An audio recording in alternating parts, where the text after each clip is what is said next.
বাংলাদেশ হাইকোর্টে একটা নতুন নিয়োগ বিজ্ঞপ্তি প্রকাশিত হইল। পদের নাম MLSS, পদ সংখ্যা আছে 14টি এবং স্যালারি স্কেল হলো 8,250 থেকে 20,010 টাকা অবধি, গ্রেড 20তম গ্রেডের। আর শিক্ষাগত যোগ্যতা লাগবে 8ম শ্রেণী পাস অথবা সমমান শিক্ষাগত যোগ্যতা, মানে 8ম শ্রেণী সমমান হলেই হলো। এখানে আবেদন করার জন্য কী কী যোগ্যতা, দক্ষতা এবং কী কী কাগজপত্র প্রয়োজন পড়বে সকল কিছু নিয়ে বিস্তারিত আলোচনা করা হবে। প্রথমত শর্তাবলী দেওয়া আছে। 21/4/2025 খ্রিস্টাব্দ তারিখ প্রার্থীর বয়সসীমা 18 থেকে 32 বছরের মধ্যে হতে হবে। বয়স প্রমাণের ক্ষেত্রে এভিডেন্স গ্রহণযোগ্য হবে না।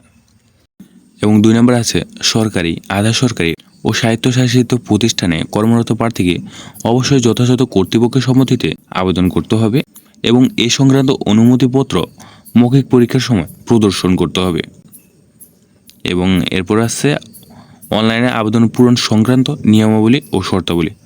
এগুলো আপনারা পরে দেখে নেন এবং এখানে আগে কি কি যোগ্যতা, দক্ষতা এবং কি কি লাগবে সব কিছু নিয়ে আগে দেখে নেন, এরপরে এই প্রক্রিয়াটা দেখাচ্ছি। দ্বিতীয়ত কি কাগজপত্র লাগবে।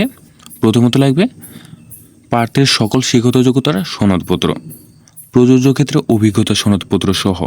এবং 2 নম্বর লাগবে কোটার সমর্থনে মূল কাগজাদি, মানে যদি আপনার কোটা থাকে তাহলে মূল কাগজপত্রগুলো পেশ করতে হবে।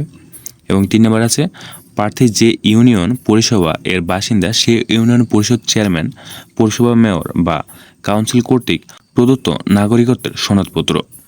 এবং এরপর আছে জাতীয় পরিচয়পত্র বা জন্ম সনদের সত্যায়িত অনুলিপি। এবং এরপর আছে অনলাইনে পূরণকৃত আবেদনপত্রের কপি, মানে অ্যাপ্লিকেশনস কপি, মানে আপনি যে অ্যাপ্লাইটা করবেন ওই কপিটা। এবং এরপর আছে পরীক্ষা সংক্রান্ত যাবতীয় তথ্য বাংলাদেশ সুপ্রিম কোর্ট ওয়েবসাইটে পাওয়া যাবে। এরপরে আছে নিয়োগ পরীক্ষা সংক্রান্ত যে কোনো বিষয় নিয়োগকারী কর্তৃপক্ষের সিদ্ধান্ত চূড়ান্ত বলে গণ্য হবে। এবং লাস্ট 8 নম্বর আছে পরীক্ষা অংশগ্রহণের জন্য কোনো প্রকার টিএডিএ প্রদান করা হবে না। আপনার টিএডিএটা হলো মূলত আপনার যাওয়া আসা এভরিথিং যে খরচটা হয় এটাকে বলা হয় টিএডিএ।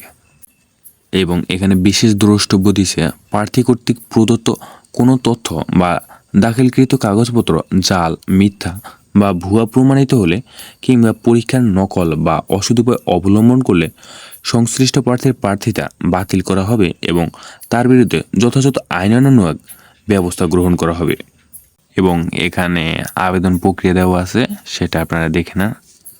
এটা যদি আমি বিস্তারিত বলতে চাই তাহলে অনেক সময় যাবে, আপনারা আস্তে আস্তে দেখে নেন। আর যারা অ্যাপ্লাই করবেন, যারা সম্পূর্ণ পারেন না, বেশিরভাগ মানুষ কম্পিউটারের দোকানে বলে, তারা এটা দেখলে খুব ইজিলিভাবে অ্যাপ্লাই করে দিতে পারবে। আপনি কম্পিউটার দোকানে আবেদন করলে শুধু সার্কুলারটা উল্লেখ করলেই হলো।